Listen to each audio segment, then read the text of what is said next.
Video and இன்னைக்கு என்ன video பார்க்க போறோம் அப்படின்னா, நீங்க எல்லாமே கேட்ட ஒரு மோஸ்ட் ரெக்வெஸ்ட் வீடியோ என்னன்னு பாத்தீங்க அப்படின்னா, அக்கா எனக்கு வந்து பீரியட்ஸ் வர மாட்டேது, irregular periods ப்ராப்ளம் அதிகமா இருக்கு. சோ அதுக்கு ஏதாவது எஃபெக்டிவ் ரெமெடி சொல்லுங்க. நீங்க ஆல்ரெடி 2 ரெமெடி போட்டிருக்கீங்க, அதை ட்ரை பண்ணி பார்த்தேன், பட் எனக்கு வரல. கொஞ்சம் மோஸ்ட் எஃபெக்டிவான ரெமெடி சொல்லுங்க அப்படின்னு சொல்லி நிறைய சிஸ்டர் கேட்டிருந்தீங்க. அண்ட் அதுலயும் நிறைய பேர் வந்து நீங்க போட்டிருந்த ரெமெடி எனக்கு ரொம்ப ஒர்க் அவுட் ஆச்சு, ரொம்ப ஹாப்பியா இருக்கு, நான் 6 மாசம் பீரியட்ஸ் ஆகல, 7 மாசம் பீரியட்ஸ் ஆகல, பட் இப்ப எனக்கு பீரியட்ஸ் ஆயிடுச்சு அப்படின்னு சொல்லவே ரொம்ப ஹாப்பியா இருக்கும். சோ இன்னைக்கு வீடியோல பாத்தீங்க அப்படின்னா ரொம்ப எஃபெக்டிவான ஒரு பீரியட்ஸ் வரதுக்கான ஒரு ட்ரிங்க் தான் பார்க்க போறோம். அண்ட் உங்களுக்கு என்ன மாதிரி டவுட்ஸ் எல்லாம் வரும், அந்த டவுட்ஸ் எல்லாம் நான் வந்து சூப்பரா நீட்டா வந்து கிளியர் பண்ணிருக்கேன் இந்த வீடியோல. சோ வீடியோ வந்து ஸ்கிப் பண்ணாம பாருங்க. சோ இப்ப இந்த ட்ரிங்க் பண்றதுக்கு நான் வந்து 1 டம்ளர் அளவுக்கு தண்ணி வச்சிருக்கேன். அதாவது பெரிய டம்ளர்ல 1 டம்ளர் அளவுக்கு வச்சிருக்கேன். சோ இந்த தண்ணி கரெக்டா பாத்தீங்க அப்படின்னா அளவு வச்சுக்கோங்க. இப்ப வந்து சின்ன டம்ளர்ல வைக்கிறீங்க, ஃபார் எக்ஸாம்பிள் இந்த டம்ளர்ல வைக்கிறீங்க அப்படின்னு வச்சுக்கோங்க. இதுல வந்து 2 டம்ளர் தண்ணி வச்சுக்கோங்க. அது வந்து 1 டம்ளர் அளவுக்கா நீங்க வந்து நல்லா வந்து சுண்டி வரணும். இல்ல அப்படின்னா நீங்க வந்து பெரிய டம்ளர் வைக்கிறீங்க அப்படின்னா அது வந்து 1/2 டம்ளர் அளவுக்கு சுண்டி வரணும். சோ நான் இன்னைக்கு வந்து பெரிய டம்ளர் தண்ணி வச்சிருக்கேன். தண்ணி நல்லா சூடாகட்டும். தண்ணி நல்லா சூடாயிருக்குன்னு எப்படி நீங்க கண்டுபிடிக்கலாம் அப்படின்னா, தண்ணியை சுத்தி இந்த மாதிரி முட்டை முட்டையா வரும். சோ இந்த ஸ்டேஜ்ல நான் வந்து 2 ஸ்பூன் அளவுக்கு கொத்தமல்லி விதை, தனியா அப்படின்னு சொல்லுவாங்கல்ல, கொரியாண்டர் சீட்ஸ் ஆட் பண்ணிக்கிறேன். சோ பெரிய ஸ்பூன்ல 2 ஸ்பூன் அளவுக்கு ஆட் பண்ணிக்கோங்க. ஆக்சுவலா இதுல எந்த வித சைடு எஃபெக்டும் இருக்காது. அண்ட் நான் வந்து பாத்தீங்க அப்படின்னா பீரியட்ஸ் கிட்டத்தட்ட பாத்தீங்க அப்படின்னா ஒரு 3 ட்ரிங்க் கொடுத்துருக்கேன். சீரியஸா இந்த 3 ட்ரிங்க்கும் நிறைய பேருக்கு ஒர்க் அவுட் ஆயிருக்கு. அண்ட் அவங்க வந்து ரிசல்ட்டும் கீழே கமெண்ட் பாக்ஸ்ல கமெண்ட் பண்ணிருக்காங்க. நீங்க வேணா போய் செக் பண்ணி பாருங்க. அண்ட் ஒரு சில பேர் வந்து கமெண்ட் பண்ணிருக்காங்க, சிஸ்டர் இந்த ரெமெடி வந்து எனக்கு ஒர்க் ஆகல, எனக்கு வேற ஒரு ரெமெடி வந்து சஜஷன் பண்ணுங்க அப்படின்னு சொல்லியிருக்காங்க. சோ அவங்களுக்கும் நான் வந்து வேற ஒரு ரெமெடி வந்து சொல்லியிருக்கேன். அவங்களும் நிறைய பேர் ட்ரை பண்ணி பார்த்தீங்கன்னா எல்லா ரெமெடியும் எல்லாருக்கும் வந்து ஒர்க் ஆகும் ஆகாம இருக்கும். ஒர்க் ஆகும்னு சொல்ல முடியாது எல்லாருக்கும் எல்லா ரெமெடியும். சோ இன்கேஸ் ஒரு ட்ரிங்க் ஒர்க் ஆகல அப்படின்னா இன்னொரு ட்ரிங்க் நான் வந்து கொடுத்துருப்பேன், அந்த ட்ரிங்க் வந்து ட்ரை பண்ணி பாருங்க. கீழே டிஸ்கிரிப்ஷன்ல நான் வந்து கொடுத்த ஆல்ரெடி வந்து போட்ட பீரியட்ஸ் ட்ரிங்கோட பிளேலிஸ்டோட லிங்க் கொடுத்துருக்கேன். சாரி, அந்த வீடியோட லிங்க் வந்து கொடுத்துருக்கேன், போய் வந்து செக் பண்ணி பாருங்க. சோ இப்போ வந்து பாத்தீங்க அப்படின்னா கொத்தமல்லி வந்து நல்லா வந்து கொதிக்க ஸ்டார்ட் பண்ண தண்ணி கூட இந்த ஸ்டேஜ்ல நீங்க வந்து 1 ஸ்பூன் அளவுக்கு சீரக பவுடர் ஆட் பண்ணிக்கோங்க. சீரகம் அப்படி இல்ல அப்படின்னா சீரக பவுடர் ஆட் பண்ணிக்கோங்க. உங்ககிட்ட எது இருக்கோ அதுவே ஆட் பண்ணிக்கோங்க. சோ வந்து சீரகம் அப்படின்னா நிறைய பேர் வந்து பெரிய சீரகம்னா சின்ன சீரகம்னு கேக்குறீங்க. சின்ன சீரகம் கியூமன் சீட்ஸ் சீரகம் அப்படின்னு சொல்லுவாங்கல்ல, அதுதான். நிறைய பேர் வந்து சீரகத்துக்கு பதிலா சோம்பு ஆட் பண்ணிடுறீங்க. சோ கண்டிப்பா ஆட் பண்ணக்கூடாது. ஒரு மாதிரி பிரவுன் கலர் இருக்கும், அதுதான் வந்து சீரகம். கிரீன் கலர்ல இருந்தாதான் அது சோம்பு. சோ நல்லா அந்த தண்ணி கொதிக்கட்டும். சோ தண்ணி கொதிச்சு இது வந்து 1/2 டம்ளர் அளவுக்கு சுண்டட்டும்.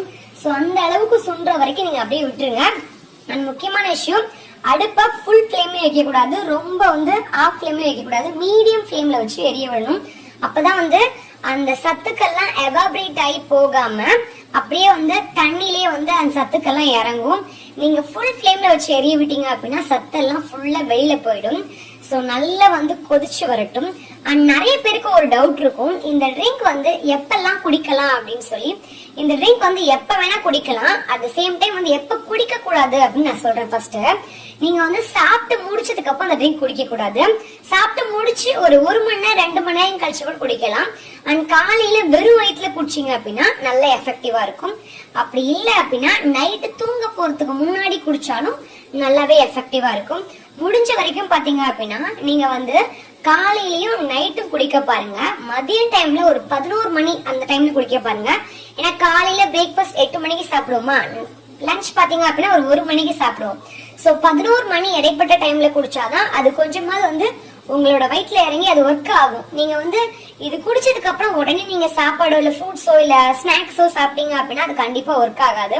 சோ முடிஞ்ச வரைக்கும் வெறும் வயிற்றுல குடிக்க பாருங்க, இல்ல நைட்டு தூங்க போறதுக்கு முன்னாடி குடிக்க பாருங்க, அப்பதான் எஃபெக்டிவா இருக்கும். அண்ட் நிறைய பேர் கேக்குறீங்க, அக்கா எனக்கு வந்து பீரியட்ஸ் வந்து ஆகுது, பட் வந்து பாத்தீங்க அப்படின்னா நிறைய பீரியட்ஸ் வர மாட்டேது, எனக்கு ஒரு நாள்லயே பாத்தீங்க அப்படின்னா ஒரு 2 மணி நேரம் 3 மணி நேரத்துல வந்து பீரியட்ஸ் வந்து ஸ்டாப் ஆயிடுது. சோ அதுக்கு இந்த ரெமெடி வந்து குடிக்கலாமா அப்படின்னு சொல்லி கேக்குறீங்க. தாராளமா குடிக்கலாம். உங்களுக்கு வந்து பீரியட்ஸ் சுத்தமா ஆகல அப்படின்னாலும் குடிக்கலாம். உங்களுக்கு வந்து பீரியட்ஸ் ஆகுது, பட் வந்து பட்டும் படாம ஆகுதுன்னு சொல்லுவாங்கல்ல, சோ அப்படி இருக்கவங்களும் தாராளமா நீங்க வந்து குடிக்கலாம்.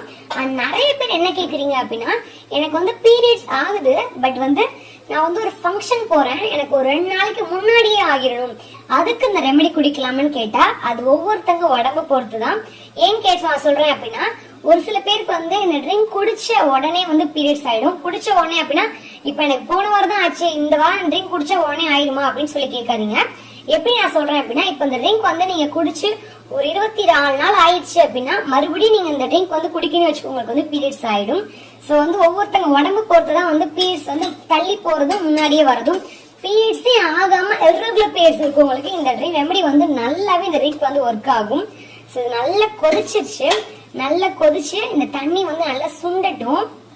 இப்ப இந்த ட்ரிங்க் வந்து நல்லா சுண்டி வந்துருச்சு பாருங்க. முன்னாடி இருந்து அந்த கோட்டுக்கும் இப்ப இருக்கக்கூடிய அந்த கோட்டோட அளவுக்கும் உங்களுக்கே நல்ல வந்து ஒரு டிஃபரன்ஷியேட் தெரியும். அண்ட் நிறைய பேர் பாத்தீங்க அப்படின்னா இந்த ட்ரிங்க் வந்து ஒரு நாளைக்கு எத்தனை வாட்டி குடிக்கலாம் அப்படின்னு சொல்லி கேட்பீங்க. 1 ல இருந்து 3 டைம், அதாவது ஒரு வேளையில இருந்து 3 வேளை வரைக்கும் நீங்க வந்து குடிக்கலாம். ஏன்னா இந்த ட்ரிங்க்ல வந்து எந்தவித சைடு எஃபெக்டும் இல்ல. சோ நீங்க தாராளமா நம்பி வந்து ட்ரை பண்ணலாம். அண்ட் இன்னும் நிறைய பேர் கேக்குறீங்க எத்தனை நாள் குடிக்கணும் அப்படின்னு சொல்லி கேக்குறீங்க. உங்களுக்கு பீரியட்ஸ் வர வரைக்கும் இந்த ட்ரிங்க் நீங்க தாராளமா வந்து குடிக்கலாம். சோ இப்போ வந்து பாத்தீங்க அப்படின்னா நல்லா வந்து சுண்டிச்சு. இதை நான் வந்து ஃபில்டர் பண்ணி எடுத்துக்கிறேன். அண்ட் நெக்ஸ்ட் என்ன பொருள் ஆட் பண்ணணும்னு சொல்றேன்.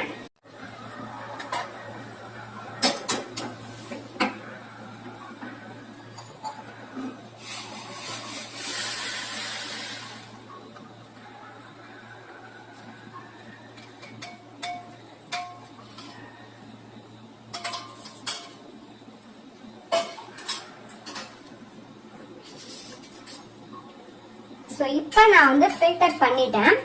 இந்த ஸ்டேஜ்லயே நீங்க என்ன பண்ணணும் அப்படின்னா ஒரு முக்கியமான பொருள் ஆட் பண்ணணும். அது என்னன்னு பாத்தீங்க அப்படின்னா வெல்லம் தான். சோ நீங்க வந்து வெல்லம் ஆட் பண்ணிக்கலாம் இது கூட. அப்படி இல்ல அப்படின்னா ஹனி, தேன் கூட ஆட் பண்ணிக்கலாம். இல்ல அப்படின்னா நீங்க நார்மலா நாட்டு சர்க்கரை, பனை வெல்லம், இல்ல வந்து ஒயிட் சுகர் கூட நீங்க வந்து ஆட் பண்ணிக்கலாம். மோஸ்ட்லி பாத்தீங்க அப்படின்னா வெல்லம் ஆட் பண்ணா ரொம்ப நல்லது. இல்ல அப்படின்னா நீங்க தேன் ஆட் பண்ணிக்கோங்க. இது ஆட் பண்ணி குடிக்கிறனால என்ன ஆகும் அப்படின்னா உங்களுக்கு ஒரு ஸ்வீட்னஸ் கிடைக்கும். அது மட்டும் இல்லாம உங்களுக்கு வந்து குடிக்கிறது கொஞ்சம் ஒரு மாதிரி ஒமட்டுற மாதிரி ஒரு ஃபீல் வராது, கொஞ்சம் நல்லா இருக்கும். பட் இது வந்து வெறுமா, அதாவது வெறுமனா குடிக்கும் போதே உங்களுக்கு வந்து ஒமட்டுற ஃபீல் வராது. ஸோ வாமிட்டிங் சென்ஸ் வந்து வராது. ஸோ நல்லா இப்போ வந்து மிக்ஸ் பண்ணிக்கலாம். நிறைய பேருக்கு ஒரு டவுட் இருக்கும், இந்த ட்ரிங்க் வந்து ஹீட்டா இருக்கும் போது குடிக்கணுமா இல்ல வந்து சூடு ஆறுனதுக்கு அப்புறம் வந்து குடிக்கலாமா அப்படின்னு சொல்லி. ரொம்பவும் சூடு ஆறுனதுக்கு அப்புறம் பச்சை தண்ணி மாதிரி வச்சு குடிக்காதீங்க, ரொம்பவும் சூடா குடிக்காதீங்க. நீங்க நார்மலா டீ காஃபி குடிப்பீங்கல்ல, உங்க நாக்கு சூடு போறதுற அளவுக்கு நீங்க வந்து குடிங்க. ஏன்னா அப்பதான் கொஞ்சம் எஃபெக்டிவா இருக்கும். சூடு ஆறிட்டாலும் அந்த அளவுக்கு எஃபெக்டிவா இருக்காது. சோ இந்த ட்ரிங்க் வந்து குடிச்சு பார்த்துட்டு எப்படி இருக்கு அப்படின்னு சொல்லிட்டு ரிசல்ட்ட கீழே கமெண்ட் பாக்ஸ்ல கமெண்ட் பண்ணுங்க. உங்களுக்கு எத்தனை நாள்ல வந்து பீரியட்ஸ் ஆயிடுச்சு அப்படின்னு சொல்லி கமெண்ட் பண்ணீங்க அப்படின்னா மத்தவங்க பார்க்க வியூவர்ஸ்க்கு வந்து ரொம்ப யூஸ்ஃபுல்லா இருக்கும். சோ கண்டிப்பா இந்த ரெமெடி வந்து ட்ரை பண்ணி பார்த்துட்டு எப்படி இருக்குன்னு கீழே கமெண்ட் பாக்ஸ்ல கமெண்ட் பண்ணுங்க. இதே மாதிரி ஒரு சூப்பரான யூஸ்ஃபுல்லான வீடியோ நான் உங்களும் சந்திக்கிறேன். அண்ட் உங்களுக்கு என்ன மாதிரி வீடியோஸ் வேணும் அப்படின்னு கீழே கமெண்ட் பாக்ஸ்ல கமெண்ட் பண்ணுங்க. நான் அப்கமிங் வீடியோஸ்ல அப்லோட் பண்றேன். தேங்க்ஸ் ஃபார் வாட்சிங். Bye by.